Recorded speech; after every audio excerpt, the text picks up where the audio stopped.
stay ready by watching your energy levels. And I was kind of like, what do they mean by this? But then I read a little more into it, and they were saying like your physical energy level, like and I was thinking more like positive energy, but no, they mean like your actual energy level in a day. So they're saying, focus on eating foods that's going to power you and give you energy, because you're going to need the physical strength and energy and mental strength to, push through and to achieve something and overcome something. So they're kind of saying like, make sure you're like eating foods that's going to power you, that's going to energize you, and you're getting enough sleep. You're taking care of yourself so that you can function on a higher level. See, my thing that I wrote down with this, like I agree with all of that. And the number one thing that I wrote down was sleep. Because my whole life, my mom has always said, you're a kid that needs sleep. You need your sleep. And for some reason, my whole life, I've always struggled with sleep, even though I love it, or I would force myself to stay awake. Like if there was an opportunity I could stay up late, I'm like, I'm an adult. I could stay up late, but I need to go to bed. I also have had to learn that like I need that extra sleep. I need that energy, and like it's okay to admit when I'm really tired, or it's okay to admit that like I want to sleep in a little bit later, because I have this thing where it's like if I'm sleeping to a certain time, I feel ashamed. I feel like I'm not successful. I can't believe I slept that long. I have a lot of shame with sleeping in, and I feel like I've had to just accept that some days I have to allow my body to sleep. And that's just how I'm built. And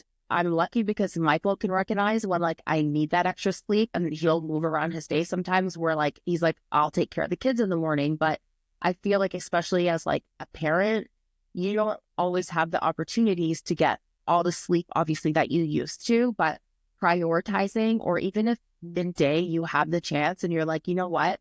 Instead of doing this load of laundry or whatever, I am going to take a nap.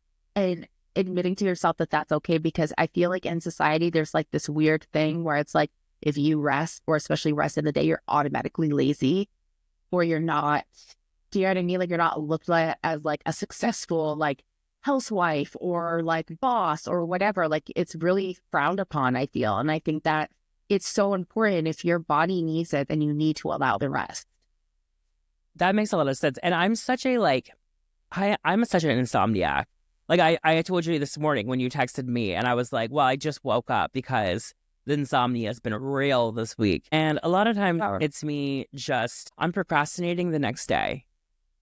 Do you know what I mean? I'm procrastinating waking up the next morning. And it's not that I don't want to wake up the next morning.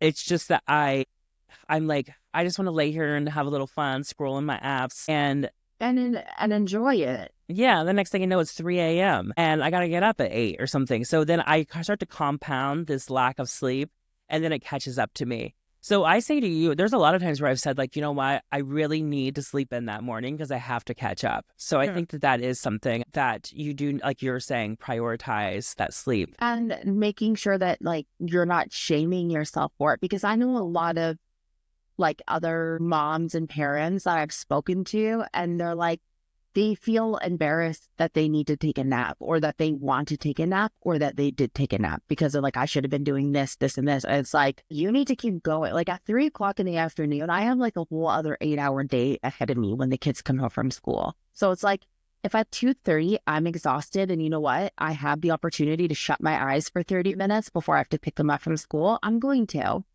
And I've had to allow that, because my sleep will control most of the things that I'm doing. You know what I mean? I'm a toddler if I'm not sleeping right. Yeah. We both are. We're both like two little toddlers fighting when we're like exhausted. Yeah. Like it's not okay. It's not even seen. Like it's like, even Michael sometimes like, just go to bed. Let me.